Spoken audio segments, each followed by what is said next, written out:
మాకు తెలవ గిరా ribbon cutting ఉన్నదంట. గంట సేపు జిందాబాద్ కొడితే 100 రూపాయలు ఇస్తామన్నా. కొడుతున్నాం. డబ్బిచ్చి జిందాబాద్ కొట్టించుకుంటున్నారా? అవుమలా ఎన్నో ఎన్నంటే ఎన్నో మీకు దండం పెడతాను సార్. ఆయన పోయినప్పటి నుంచి 10 నెలలుగా పెన్షన్ ఆఫీస్ చుట్టూ తిరుగుతున్నాను. నెల రోజుల నుంచి మీ చుట్టూ తిరుగుతున్నాను. అయితే నన్నేం చేయమంటావు? నేను ఎప్పుడు ఇచ్చావా? నీ రాజు ఈ మంది వస్తుంటారు ఇక్కడికి.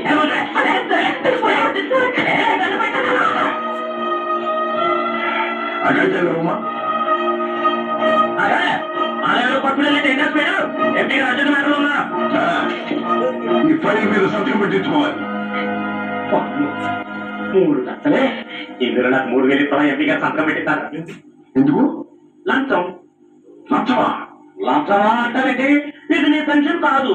ఎవడో నీ ఫ్రెండ్ చస్తే ఆడి పెళ్ళం బిడ్డల కూడా నువ్వు దొబ్బేట్లే. అందులో నాకు మాట